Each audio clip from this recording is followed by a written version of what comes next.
The Orpington Cricket Cast is sponsored by Chelsfield Electrical, the Chelsfield Pub, Cook and Matthews Sport, Gaztech, J&K Coach Tours, Langford Printers and Language Link UK Limited. Thank you very much for your continued support.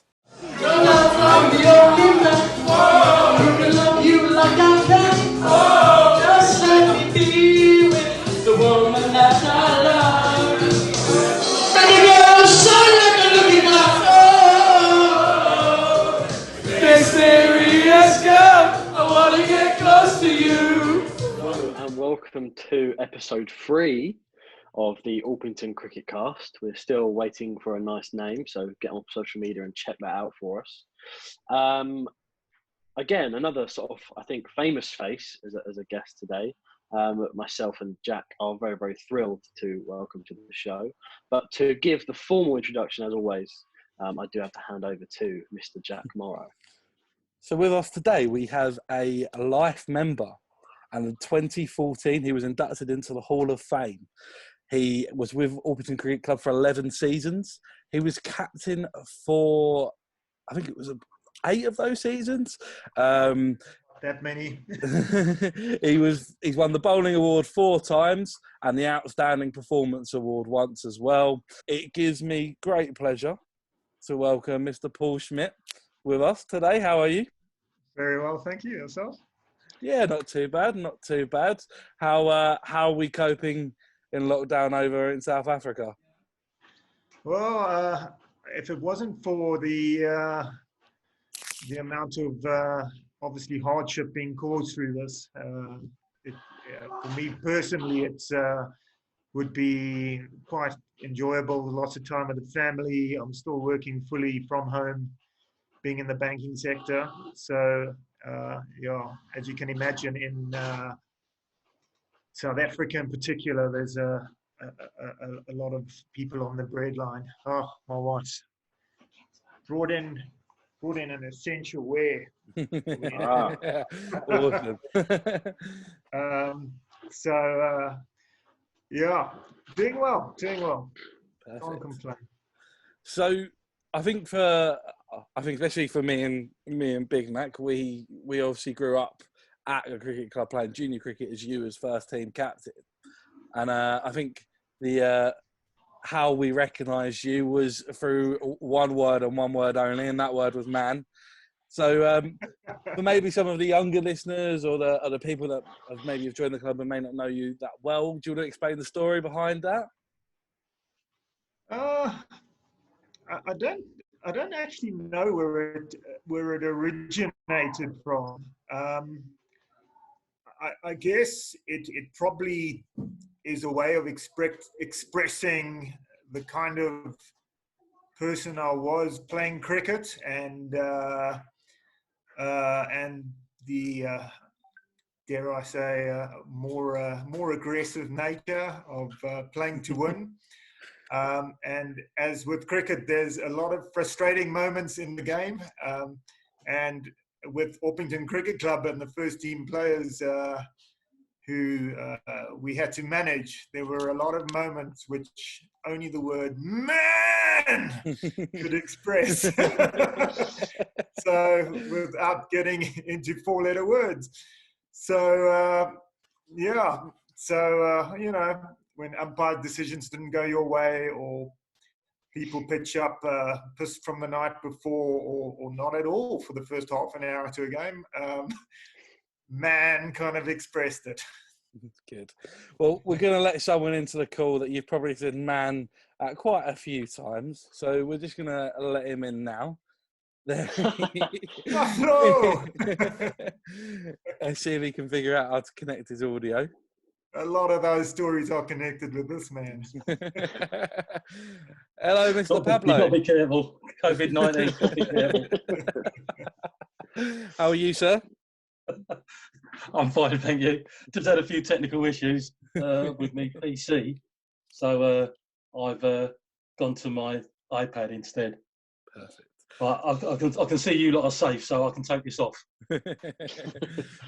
So we've just covered the story about MAAAAN, where it originated from, and we gathered that Really? perhaps you probably had man shouted at you more than once. More than Top once. catches would have been one of my man moments. Oh, yeah. But for me, it was more so that when Paul was bowling, Schmidt was bowling, and he would just turn around to the umpire and just say, "Man, what was that missing?" And that is a polite way. That was a polite way of saying, "Look, come on, son, that was out." Everybody. But you know, a lesser person probably would have turned around and said to the umpire, or said to teammates, "That was blatantly out. He's cheating." And you know, we've seen that at the club quite. Umpires didn't quite like it when you alluded to the cheating factor. No, that's right. But also, the other one was the other best one was, it doesn't get much better than that. Well, that's a story in its own right. We might as well go there. So that was if I remember correctly, it was a Sunday, and this will help explain the man as well. It was a Sunday knockout game, and we were a division below the side we were playing, but Sheds had a phenomenal knock that day. He scored a ton. Yeah. And we were in the game, and as ever, I was in the zone bowling, and bowled one, and it just hit the guy. I mean, middle of middle. I mean, it wasn't missing anything. And obviously, I got the big not out, and that proceeded into a bit of an occasion, because and hence the famous "What was that missing?" at the top of my voice, followed by a succession of "I can't believe it," and I actually remember sitting down in the middle of the pitch for a good 10 seconds. I think that over might have took you about 10 minutes, because it was the longest time ever I've seen in a game where the next ball wasn't bowled. That's right. I then proceeded to slowly walk back to my mark with another 5 or 6. I just cannot believe it, because I'm quite a logical person, being an accountant, and that just wasn't missing anything. And I was struggling to get over the moment. And I went back to my mark eventually. It felt like 5 minutes. It was probably 30 seconds. But and I just couldn't deliver the next ball. So I proceeded to walk off to mid-wicket, have another little rave and a chat to one of the boys, who eventually convinced me the game needed to go on. And but then the quality thing was the next over, of course, as happens in a cricket game. There was another one which was missing by another set of stumps, and the huge went up, and the boy was the poor geezer. The big high fives all around. There was missing another set, boys. Well played. That was how it went down. So growing up in South Africa, then, Schmidt, you talk about some of the. Obviously, your boys played Colt. Well, Jordan would have played Colt cricket at Orpington. So, what are the differences when you grew up playing cricket in South Africa compared to potentially some of the stuff that we have over here? Yeah, cricket sport in South Africa is through the schools mainly. So you would have played in the school environments. I guess the difference, one of the main differences, everything in South Africa is just competitive, So I don't think we play cricket because we love cricket. We play anything because it's competitive and it's something to win. So if you're playing a game of tiddlywinks, the most important thing is winning. And the longer the game goes on and you're not winning, the more, especially in soccer, you would kind of just take people out eventually. So what I did realize as well late in life is that I was probably in the more extreme bubble of South Africans as well. And we particularly had a bit of a mafioso view to winning the game. So I guess even in South African terms, my nickname was Psycho. So with the benefit of time, I've come to appreciate that I probably was on the extreme side of being competitive. So that's really the key thing in South Africa. And then you go into the club cricket thereafter, and you don't find a lot of people, as a result of the competitive nature of sports, not a lot of people who land up playing sport too much later in life. Certainly by playing cricket, I probably would have still been playing in Orpington for Orpington now, whereas essentially I haven't bowled another ball in competitions as I come back to South Africa, because it's just such a different sphere of playing. Sorry, I'm just got some notes I've written for memory's sake on this side here. I just want to make sure that stays up. So quite different in that feel. And I guess you almost had a clash of cultures when I first arrived at Orpington, where you've got a great bunch of mates who've played cricket for a long time together, and then you've got this nutcase who wants to win at any cost. So it was an interesting feel, and one of the amazing things was how we still got on so well despite that sort of clash of approaches coming to the Orpington sphere. I'm sure for a number of years they were wondering where the hell this guy came from. But anyway. No, every week. But one of the things that we did notice when you arrived, Schmidt, it was your passion for the game. And your passion for the game was always seen every week. And it was phenomenal because, one of our mottos is win or lose, have a booze. We play the game hard, but, at times some people can take it for granted that, if we're going to lose, we lose. But you would give 100% from the word go to the end of the game. And, it's very refreshing when if you've got a situation, this man would stick his hand up, as the captain would stick his hand up and go, someone doesn't want to open, I'll open with you, Pabs, and take the ball by the horns and do it. And, you look at that and you go, you know what, that's a person leading by example. And, we always knew that we had a captain that, we were back in 100% because of your passion for the game and how you played it. I guess that passion saved me from quite a few bans as well, because fortunately the umpires took the same view. Yeah, I agree. I just wanted to sort of extend off what Pabs was saying there, because this last year we just had a vote for first team captain between Phil and Hayden, both very, very worthy candidates, and Phil ended up winning. But I was talking to Watsy about it, and he said there's only, the best captain I've played under was Schmidt, just because he said that your management of him, he was like, me and my brother are absolute head cases, but his words, I think he speaks truth. He said that your management of people. Do you think that was the most important part of being captain of that squad? Because Orpington Cricket Club, I mean, if we're being honest, we're all, well, past or current members, we are a massive bunch of weirdos. And managing all those people must have been quite a challenge. Yeah. There's some proper nutcases. I agree. One of the biggest management cases is staring at me on the video. It wasn't that bad. But to Pabs' credit, I mean, the one thing I would say about Pabs is he made it. Every game he was there. He might not. One of the lasting memories I have is away at Canterbury,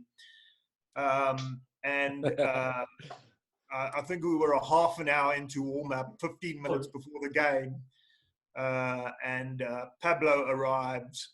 I don't know how he got there, actually, because it's a fair drive, right? And I have never seen anyone arrive that drunk at midday. He definitely to be at the game, but he definitely didn't really know where he was, and couldn't stay up with the practice. He was always like in the place he shouldn't be, that was a lasting. Funny enough, I don't remember that, Smitty. And no, there's no way you remembered that. But it was the one time he did score 50 for us as well in a game where there weren't a lot of runs to be had.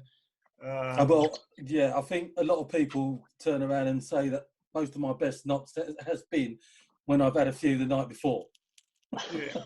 So, but Paul Shedden was probably one of the biggest man management cases ever.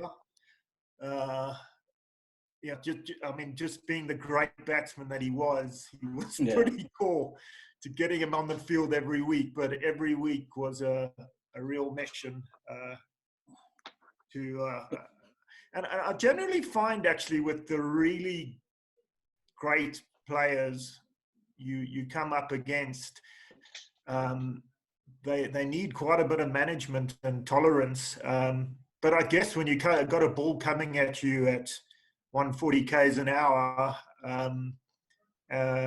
you've got to be a special person to be able to handle that mentally, right? Well, you've got to be a nutcase. Nutcase manages nutcases. That's the best way about it. What did you do at the weekend? Oh, I just stood in front of a wicket and just watched the ball come at me at 140 clicks. Got pinged a few times. I did get pinned a few times, but I got back up. As you do. So I'm going to bring in someone else now to. We're sort of going to let you, I suppose, the three of you run with this a little bit, and have a bit of a catch up. But this man you've seen relatively recently. He did go to South Africa. He got photos with Graham Smith. He got photos with Kevin Peterson. But the man he really wanted a photo with was yourself, Mr. Schmidt. So hello, David Robinson. And myself. What about myself? Come on. Man. I was very... Cheers. All right, man. Start off, man. Top, yeah? That's what I remember of you, man. Wearing this all the time, yeah? Yellow one, yeah? That was your top. Where is it, man? Well, I wore it. The last time I think I wore it was when you'd always destroy us at the Wanderers. So it's not got very happy memories, man. Anyway, for those who don't know, obviously we caught up at Christmas, which sounds like another timeline ago, doesn't it? Yeah, in terms of the world. But yeah, that was a great time. So hello to you and the family and all the stuff there. Thank you for your hospitality and all that. That's a nice intro, man. But then we move on, yeah? Boys, man. It's a real treat whenever you guys come over. Yeah. The last time they came over, I didn't know, and they caught me by surprise. I was barking out just about to have a braai. And the two lads walked in, Watsy and Robbo. I still today, I've never been so shell-shocked and surprised. It was a very special moment. I don't know what's happened already on the call, Smitty. We've gone through the man. Yeah, okay. I've got some stuff, man, yeah? So you have. I'm calling them Jack Spielberg and Ben Scorsese for this point, yeah? You know, because they've obviously sold to me, yeah, what's going on here, yeah? And they gave me the headline act. That's the way they described it, Smitty, yeah? But then they explained that it was a one point or one topic I could talk about only. That was their plan, yeah? Which then sounded like the graveyard shift, so... Yeah, it's very hard to narrow it down, man. So what I'm going to do, Smitty, is I'm going to talk about the things that I decided not to talk about before I talk about the main event, yeah? It's a good way of doing it. I was trying to think, how the hell do I get through all of this? If you've got any comments you want to make, these are like proper stories, man. These are quick fire responses for the first few, yeah, Smitty, and then we'll go on to the main event, as I've called it, yeah? Yeah. Yeah. Okay, so I'll just start off on non-cricketing stuff, yeah, because obviously cricket's our main bread and butter, but there's a few things I wanted to cover off quickly. The first one was I've just written down religion and alcohol. Yeah. How man, did you find coming to the OCC, yeah, being a teetotaler and absolutely religious and then joining us? What was your immediate reaction walking into that changing room? Quick fire, these are, Smitty. So just any thoughts on that? Okay, quick. Well, I'm gonna avoid that one and just tell you, you might have to edit. Can you edit this out? Yeah, it might be an edit. Okay.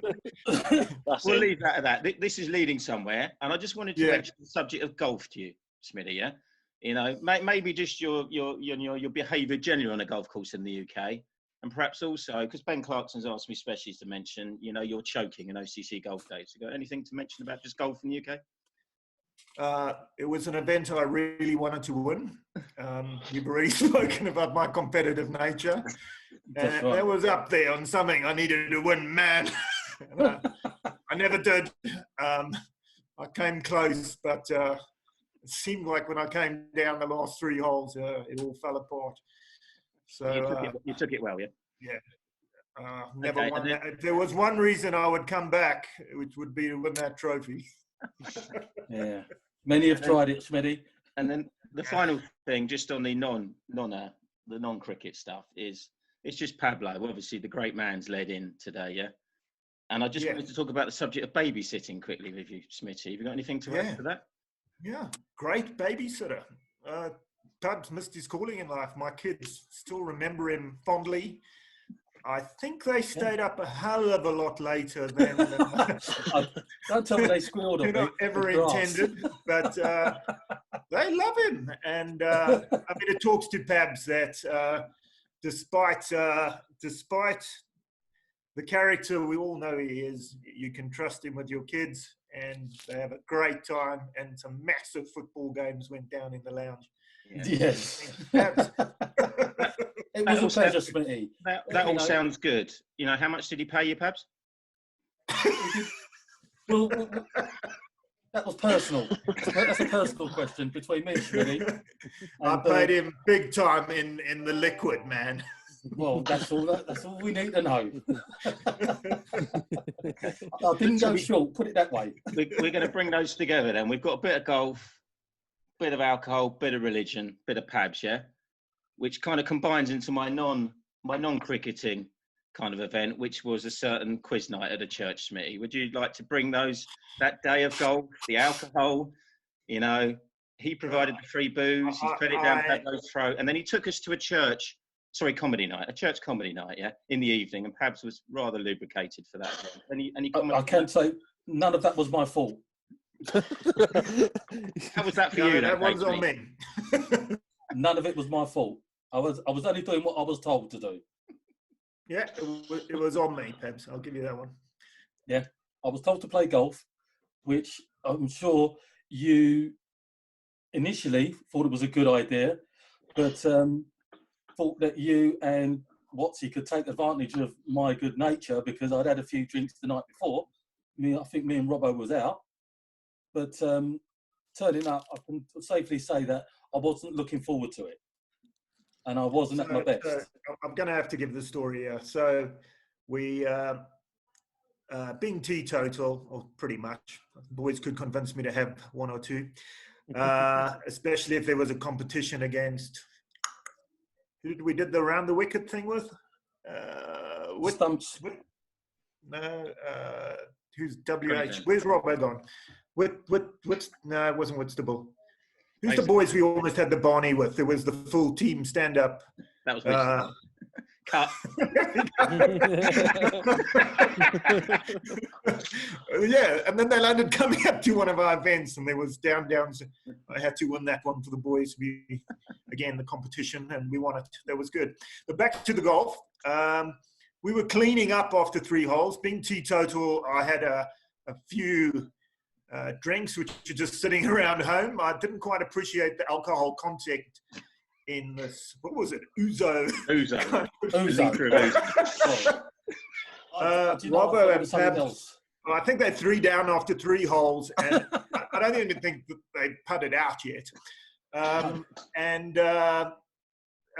So they start to go, okay, it's going to be a shot of ouzo every hole. And similar to Pab's cricket form, his golf started to improve the more he didn't understand he was on the golf course anymore. To give you a flavor of it, by the 15th, because we were in golf carts, and I don't know how these guys will end up in hospital, but we were substantially frustrated at this point because the game was now in their favor, but they weren't even probably aware they were playing golf anymore. At one point, at full speed, coming down a hill, Pabs fell out the golf cart and just went rolling down this hill.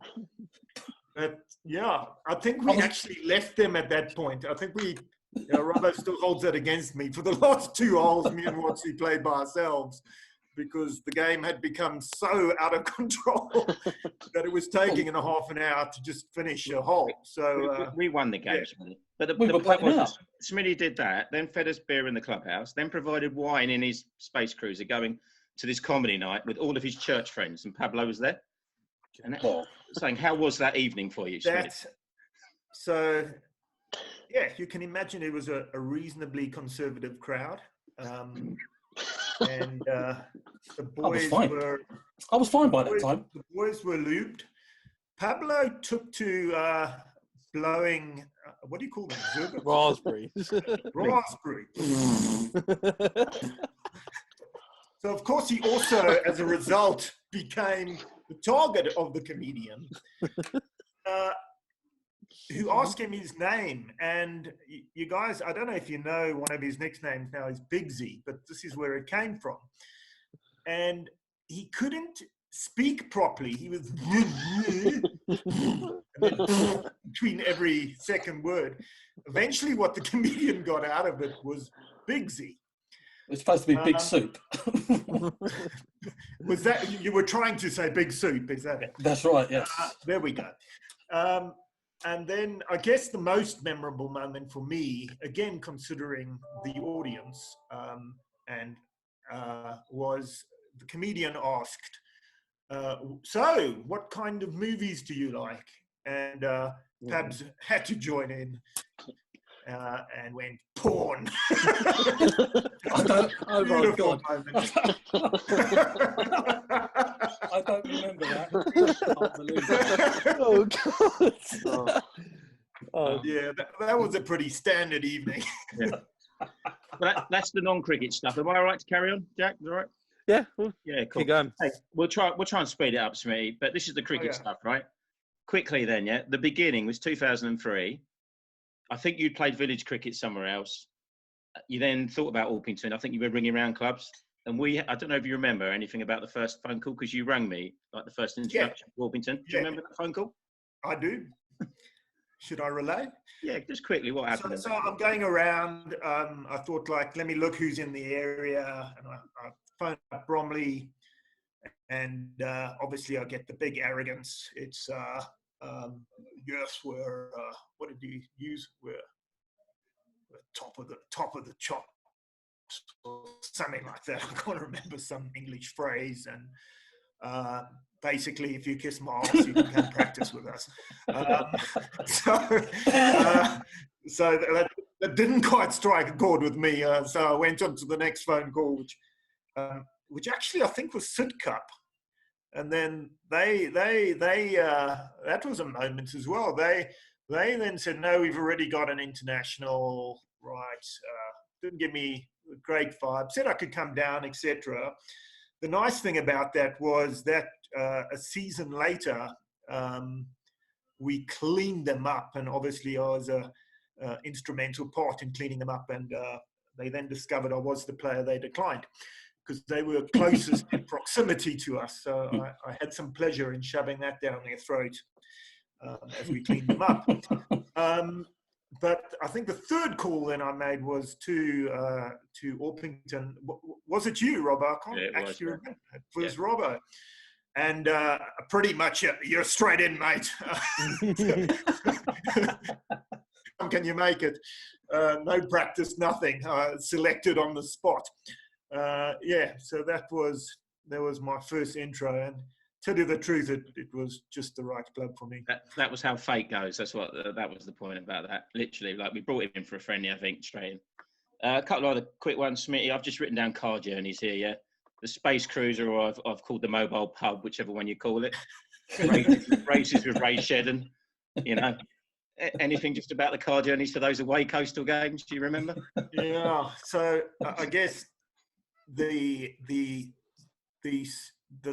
flavour in the car was always the boys were lubed, and I was designated driver. But the main conversation actually after the game became how long could they keep me at the ground for? But especially in the long way games, the boys tended to buy a few bottles for the way back. And I remember,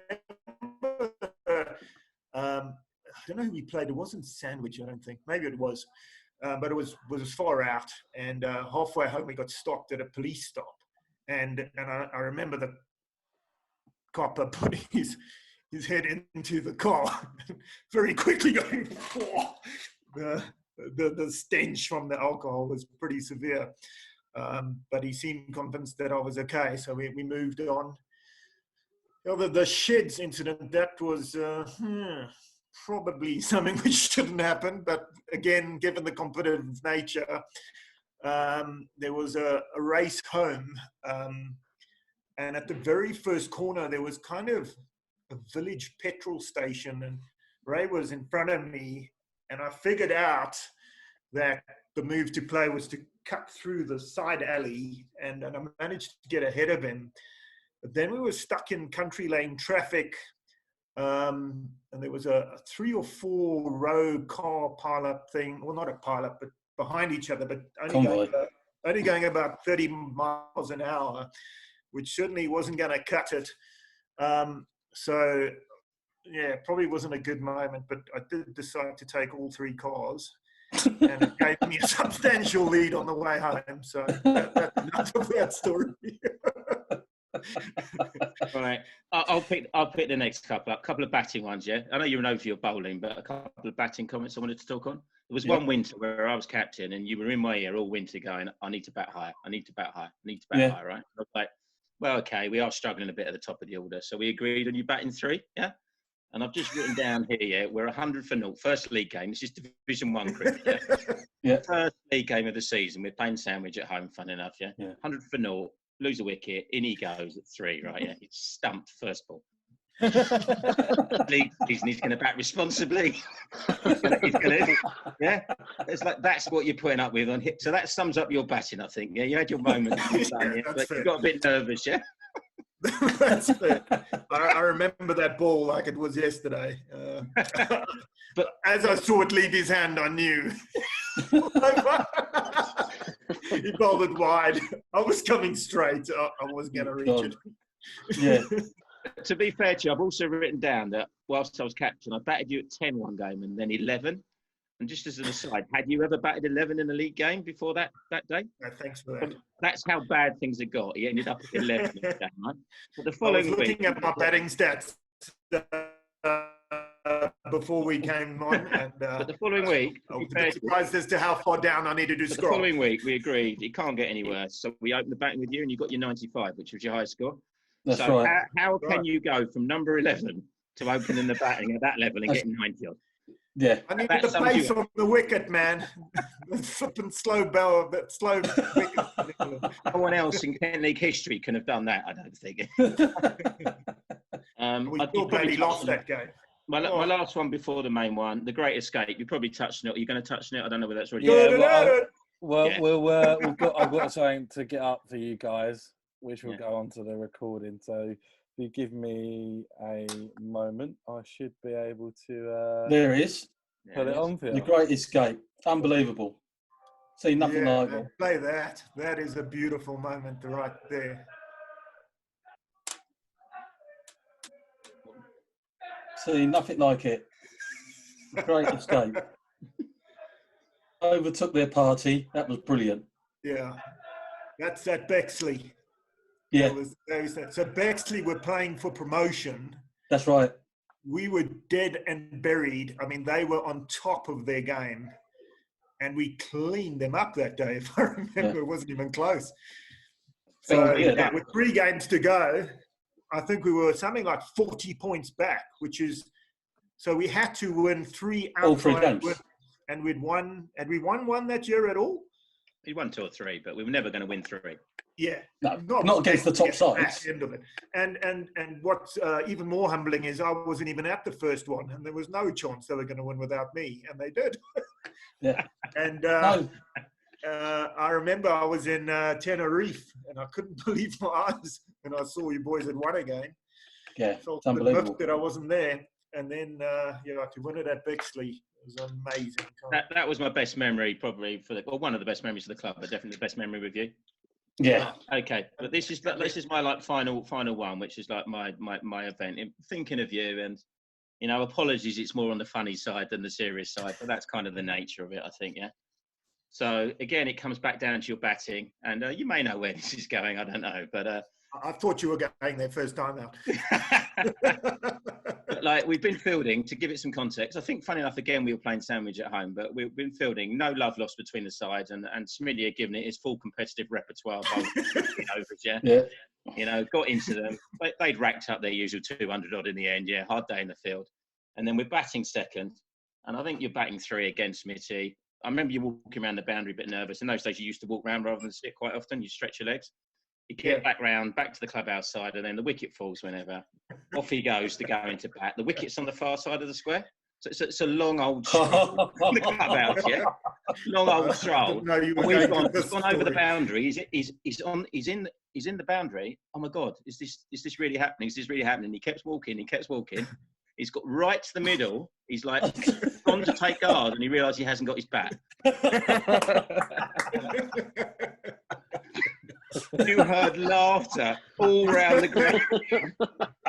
And of course, the bastards were dead silent until I took guard. Then from the sideline. Oh, did that really happen? Yeah. What did you feel when that moment hit you? I just thought, you bastards, for not telling me that I was walking out the whole way without my bat. I think you were nervous. But thanks, Robert, for saving me from the Sipton red card incident. Yeah. I thought that's where you were going. No. That's the funniest one I've seen from you. But there's too many stories. It's 17 years, great memories on and off, yeah? 17 years. Yeah. So hopefully not too much, guys. But Robbo was a great captain to have, and I want to formally apologise to Robbo in that when he was captain, we kind of shared captaincy on and off for the time I was there. He had to spend at least half an hour after each game. It must have become dreary trying to convince the umpires not to ban me. And buying thanks for sticking with me, Robert. I quite enjoyed it sometimes. It was never lack of entertainment, put it that way. The incident when we refused to bowl the ball because an LBW had been turned down and the game just stopped for 5 minutes. We covered that. Bro. Yeah, it's all there, man. You heard some memories from the other guys. What is your best memory and what is your highlight?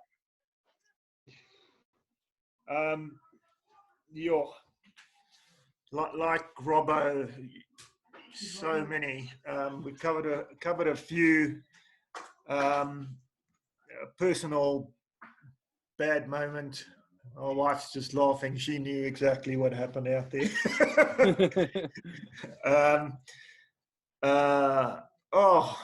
As I said, from the Gucci first moments of the conversation to Gucci scoring more boundaries with his head than his bat.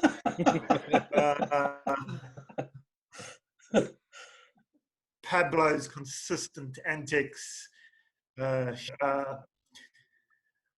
Just the total taking piss. I mean, Sandwich, one of the greatest knocks I've ever seen.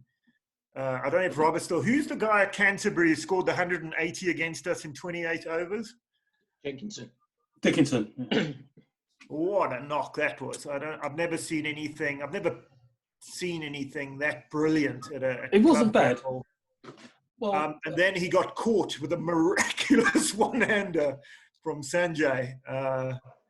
And a special moment. It was so bad. At one point, the ball went in the bushes, and we found it pretty much immediately, but the game didn't commence for another 10 minutes as we all continued to look for the ball we had already found. Yeah, remember that one. Is it getting dark? What else? The undefeated season. We went through a season where we won every game, or I don't know if we won every game, but we certainly won every game at home. Wasn't even a losing draw. Ray Shedden's umpiring. We always seem to get it. Certainly helped that season out. We're in the last over. Smitty's bowling. Ray Shedden's there. We need one wicket. Well, Schmidt, can I talk about that? So your outstanding performance was the 6 for 20. Yes, Catford Wanderers, I think it was. Yeah, and 2 wickets in the last over to win the game, if I'm right. Yeah. So do you want to talk about was that promotion? Or I was gonna mention that because I don't think that was the undefeated season, but we needed to win the game for promotion. And I remember because I think the over before, and I am the worst slip fielder in the world. I will catch anything not in the slips. Robbo was actually the best slip fielder I played with. And must have been Alex Harding bowling. It was a spinner, and I was literally right next to the stumps. It was body on the line stuff, and the guy basically blocked it almost straight into the ground, and it was so close. I took the catch, which made it exciting. And then I can't remember when, but I remember it was a bit of the event because the guy went for a drive, and the catch was taken in the covers, and I was celebrating as if it was game over. I couldn't believe we'd won it, big 20 points, and there seemed to be a whole discussion about whether it was a bump ball or not, but the umpire had already given him, so the discussion was rather short-lived. But yeah, there was a number of consultations afterwards as to whether it was a bump ball or not, and the ump still approached me. But yeah, I was convinced it was out. But that was a big 11-man hug on the end of that one. But actually, one of the most amazing bowling performances which I was witness to, was Ben Clarkson's 7 wickets for 4 runs. It was just absurd. I mean, we weren't a bad fielding side, but some of the catches which were taken that day, I think we got their pro out first ball. And in the return leg, he scored over 100. So it was a pretty crucial moment. But just every time something went, was brought wonder catches. I remember Ben Clarkson, I think I got the other 3 wickets, and Ben Clarkson was standing leg slip because we had them under so much pressure. We just surrounded the bat. And the guy literally went like that and bowled a quick one. And I think he caught it in his armpit. I mean, it was that kind of thing which was happening. Yeah. But it was ridiculous. I mean, 7 wickets for 4 runs. Absurd. He doesn't go on about it, though. Cut. There we go. That's actually one of the big decisions I needed to make in picking my 11. So we'll get to that later. Well, let's talk about some of the players you've played with, and then we'll go on to your 1 to 11 afterwards. And I imagine there's probably players that haven't made your 11 that you still want to talk about or shout them out because you probably have played with some very good players. So we'll talk about some of the players you played with and maybe some of the best players you've played against as well. Yeah. So I suppose the best players I've played against are, I'll start with that. That 180 knock was definitely, I can't remember his band name again, but actually the funny thing is when we played against him the next time, we were Jenkins. We were on the OCC wicket, and one of the reasons I loved OCC up front is we had the worst wicket in the league, and it ripped. There's a reason why I won the Kent Bowling Award in the early 2000s. Is I was unplayable on that wicket. I would bowl against the world's best. I would be happy to bowl against the 11th best batsman of all time on that wicket, and I can assure you that struggle to get 200. And sometimes you'd go forward on a length, and the thing would shoot over your head. So fortunately, we had the Dokes, who was a great keeper, to support me. But the very next time we played against Jenko, one popped off a length, hit his glove, and Pete Short took a phenomenal one-handed catch at short leg. The fact that you had a short leg against such a great batsman kind of tells you a bit about the wicket. Yeah. And of course, there was a moment where it was the good old not out. That was a man moment. I said to the umpire, do you realise that as I scored the 180, like, please appreciate why I'm a little bit frustrated here. He wasn't quite the kind of umpire could give the, what was that missing, man? So anyway, when Jenko jogged across to the other side, I said, there was a foot in front of your pad, hit your glove. He's like, so even to it, he couldn't admit that he didn't hit it. He kind of said, I wasn't sure if he caught it or not. So, so Jenko is a great bat. Then the Folkestone pro, there was an Indian pro. Robert will again remember, I'm not great on the names. I just consider them the enemy. It was all one set of enemy to me. He was a great batsman, but I guess he never really gave his wicket away. I don't know if he was being paid per run or whatever, but I think he was. He never hit the ball in the air. In fact, we scored 300 against them the one day. And Robert, who's the Irish keeper who played in the World Cup as well? Niall O'Brien. Niall O'Brien. So, of course, he was quite a cheeky boy as well. So we took a fond, we had a fair barrage going between the few of us.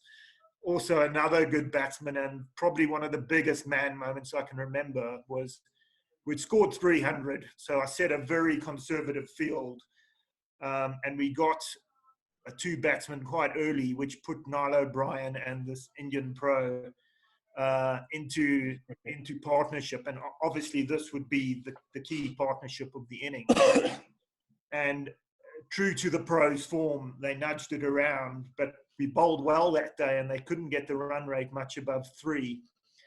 And I literally I put the ball on a pin for 7, 8, 9 overs, and they just couldn't get more than singles of us. And then eventually Niall knew it was time to go, and his very first swing of the bat planted straight down middle throat, I mean in the belly.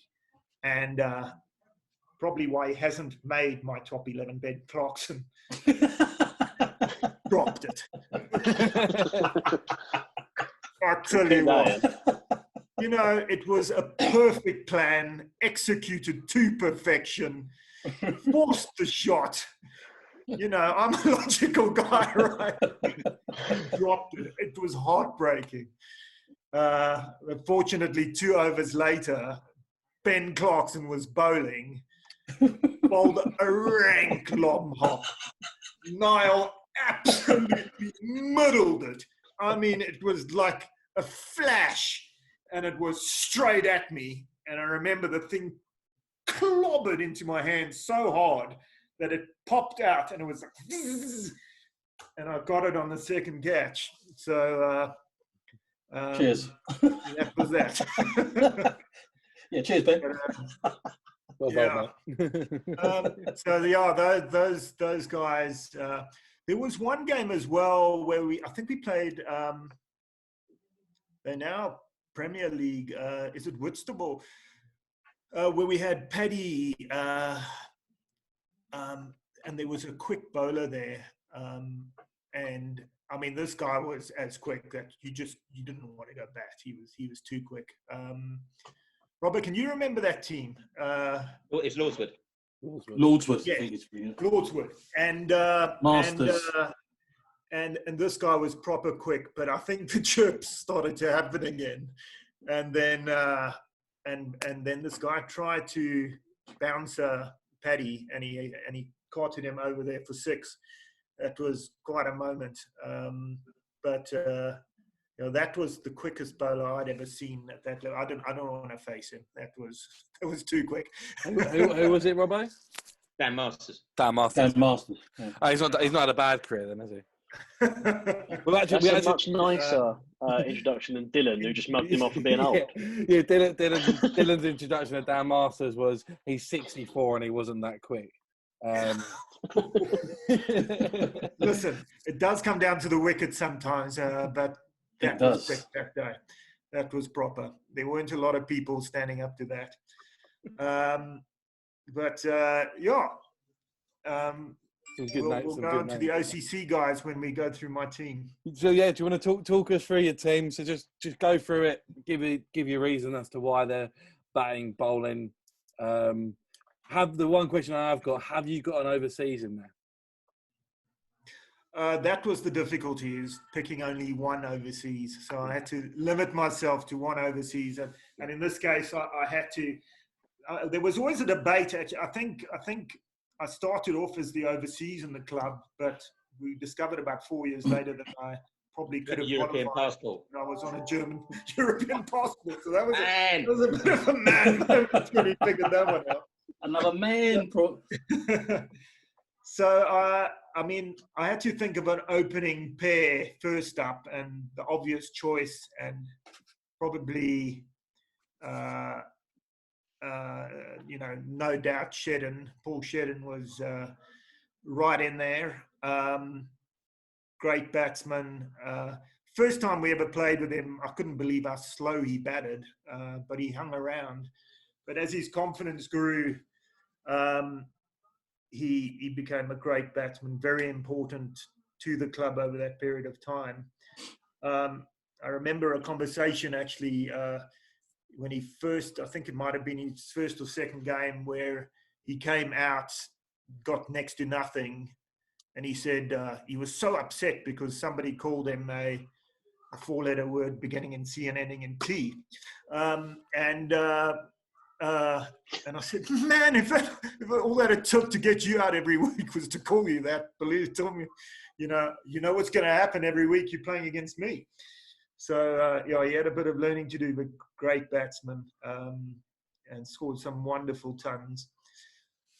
The opener to open up with him, and that was a difficult choice. Maybe I should leave that to the end. There's a man sitting on there who's got a big interest in that spot, so we'll leave him in suspense. I guess the one guy I didn't play with, who would have been an obvious choice, and I'm not even sure if he was an opening bat, but Harry, I would have loved to have had him in the squad. But seeing as I didn't play with him, I haven't put him in the squad. As a number 3, Rich DeMel, probably one of the most talented batsmen who hardly scores any runs. Yeah. He phenomenal batting, wonderful to watch, just doesn't make enough big scores. Well, he's the best Orpington batsman never to get 100. I was looking at that. I couldn't believe it. He still hasn't got 100. He's not got 100. No, I know. Well, we've met loads of people who have said the same thing. Yeah, he'll be in my number 3 spot. Sanjay Patel, just total class. I probably missed his golden years, but was a pleasure to play with him. Quite a gentleman on the field as well. So, yeah, a bit different to me. Number 5, and I guess it was this is where my international choice came in, and our internationals had a habit of significantly underperforming for the OCC. So you probably had some better players. If I think of Wilco, Capillo, who's played most of his time in the second team, is a phenomenal spinner. Probably deserved to be in the first team for most of the time. But it landed up being two players who I really had to choose from. One was Wessel Vormerans and the other one, Joshua Scott. Joshua was the one who kept us up. I guess he had the very good knock against Bexley in the Great Escape. I remember that knock well. But I guess because I also needed an opening bowler, and because Joshua was a good bowler as well, but Wessel's being a quickie, I needed an opening bowler to match up with my bowlers to be chosen later. So I landed up going for Wessel's, great batsman, one of the few guys I've seen reverse sweeping a six. Beautiful to watch, aggressive, super fit, and an unbelievable fielder. So yeah, he was my international choice. Coming in next is the legend himself, Robbo.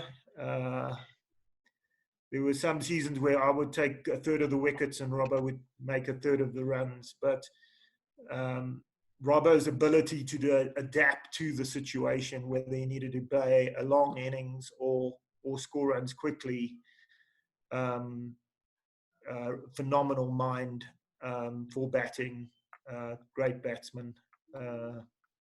And it was always disappointing when he moved himself into the second second team, but and also very good mind of cricket, great captain to play under, a lot of good times. We had a lot of good all-rounders in the side. I guess then coming into number 7, again, probably should have been a lot better than he was, but a good all-rounder, head case, Chris Watts. If anything, just the fact that he bowled his over so quickly, and the boys didn't like spending a lot of time in the field. So a guy who could get through his over in 5 minutes was always appreciated by the lads. Then I don't know if I bat 8 or 9, but I put myself in there, obviously. Obviously. Then batting. Then I've kind of left a spot there, but obviously I'm then going into the other opening bowler is going to be Neil Bradford. Very good bowler on the spot, time and again. Good to play with. Probably missed his younger years. Good contributor with the bat as well. So Brad is in there, and our solid number 11, which certainly would make sure that I never took the number 11 spot, and a great wicket keeper would be Doka, coming in at number 11 spot. Probably the most competitive Englishman I know as well. He would break his finger during games, and there was never a thought that he was leaving the field. Which kind of leaves me with one spot, which then needed to be filled. And obviously, we've got the Pablo, we've got Ben Clarkson. I guess at the end of the day, why Ben didn't make it is he just dropped too many catches at the end of the day. So and that's a big man. You can't do that. Not on my bowling. Then I think there's someone who will be very irritated if he didn't get a mention. Would be Yama.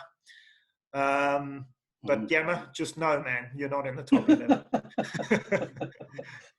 Alex Harding, solid bowler, can bat. Again, terrible fielder. There was actually one incident there where I told him to come in as close. I mean, this guy's fit, right? He plays soccer, one of the fittest guys on the field.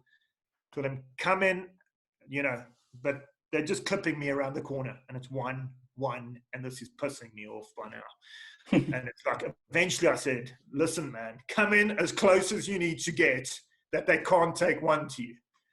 Very next ball, clip, straight to him, 1. And of course, I was supposed to be the grandpa of the side because I'm knocking on 40 now. So I chirped, grandpa to him, and he didn't take it in the right light.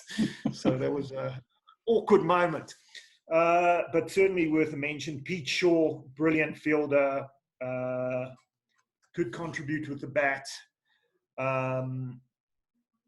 Who else am I missing in this, Rob? Am I missing anyone? Right. There's the Wilco on the internationals, but I think I got through them. So eventually I had to say who, and I guess I landed up with Sanath opening the batting, probably the most steady other opener we had. Who? Sanath. I don't remember Were him. you there? You were probably playing seconds because you wouldn't be opening the batting. Was he left-hander? Yeah. Yes, Yeah. yes. Did well for us, but it kind of talks to the fact that we probably didn't have,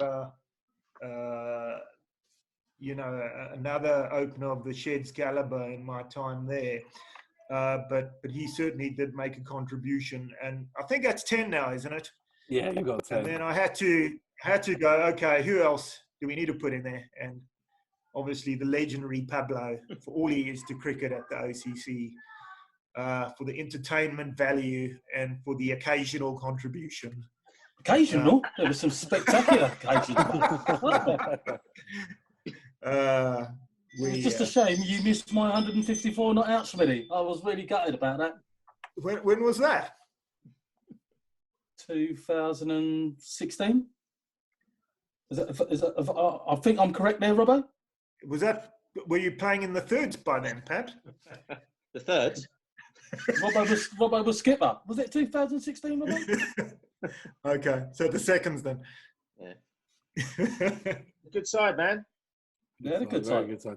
So look, before we wrap up, there's something that we do on this podcast, which is we get Big Mac himself to pick his 1 to 11 based on a certain topic. So he's going to quickly go through this. His topic this week, based on you, Mr. Schmidt, is the most passionate members at OCC. So it's not on their cricketing ability. It's just the 1 to 11 of the most passionate members. So Big Mac, I'll let you you go through those. Yeah, so passionate is very much in inverted commas. I've sort of lightheartedly called this team Schmitty's Steamers. These are all players who often have the steam coming out of their ears. There is a little caveat with this team in that I've played with all these players. So, I mean, yourself, unfortunately, Schmidt, we never shared the field together. So you haven't made my team. But I'm sure you would thrive as coach of the team. And you would tell them how to sort it out. So my opening pair, I think, is just an opening batsman, purely in personality alone. I've got Neil Markell and Ian Coleman, so Tubby and Woosh. Certainly passion there. At 3 and 4, we've mentioned head cases, we've mentioned weirdos. It does not get much more than these two, the Watts brothers, Watsy and Rat. Alex Watts certainly deserves a mention. I did try and say that. 3 times, He man. did. He did. And who goes into a cricket game with the shortened version of the cricket bat? From the batting. Who else have we got in here? I've put in Stockers. I've seen him be very aggressive at times. Not always in the riffing, but he is also a lovely bloke, so I've put him in. Yeah. Another memorable moment, which I hope you were all at, was the Stockers Frank runoff at the OCC. The race. Frank got shot and went down. Actually, that was a quality. I can't. Sorry, I've got to give you the story as well. So Frank's story. So I never knew Frank really at all, and I've been at the club for a few years, and we were down at one of the seaside clubs. Hyde. And I'm walking around the boundary with Robbo, and I noticed this guy lying in the bushes like about 100 meters away in the like sand dunes, and I'm going like, who the hell's that? I was like laughing at him. That was my first meeting of Frank. Little did I know that a year later he would be getting a first team cap. And then becoming your umpire. Where did I get to? 5? Stockers. 6, I've got Ches, definitely a man who wears his heart on his sleeve. Connor Brook. Yes, definitely. In at 7. Quarterback from Connor. In at 7. Usually a fair-tempered man, but after the glove incident where they ended up on the roof of the clubhouse, Jules Smith has crept in. He seems to creep into all my teams. You've got Jules in your last 3 teams here, mate. I seem to have missed a lot. I seem to have missed out on a lot of anger management issues in the lower side. Yeah. Then I've got Fothers, who's relatively new. I don't know if you were I think James was in year group with your son, maybe Schmidt. Yeah. He's grown up and become more aggressive than most people. Excellent. So he's in there. He threw me onto the floor of the Maxwell when I was drinking with him once, which was nice. At 9, I've got another absolute weirdo, to the fact that Watsy called him Space Cadet, which is how you know he's weird. Ryan McGilligan. Yeah. And my 10 and 11 are both, I would say, typical seam bowlers. Both relatively well. One of them is quite calm off the field. One of them isn't. Pizzagate springs to mind. I've got Alex Langford, and I've got son of Ian. We had to have one father and son combination there, and that is Sam Coleman, who is renowned for kicking the floor whenever he bowls a wide. Usually first ball of the game. Didn't make that team, man. Couple of honourable mentions. I think Rob Manick deserves a shout out. But that He guy almost made it in. Sanka's not too bad there as well. But look, guys, I can honestly say this has been an absolute pleasure catching up, Schminny. The guys hopefully are going to absolutely love this, and look, I imagine we're probably going to have to get you on again with some more guests, with more stories at some point in the future. But Pabs, Robbo, thank you for joining in on this one as well. Guys.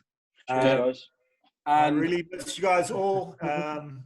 Thank you. It was a phenomenal club, excellent mates, special memories. Thanks. Yeah. Say hello to the kids, Smitty. Say hello to the kids for me. And hopefully I can catch up with all of you at some point soon. Make sure you watch it on Facebook when it goes out, Smitty. Yes. I'll send you the link as well. But yeah. Thanks, Jack. Cheers, guys. Thank you very much. Cheers. Thanks for listening. Cheers.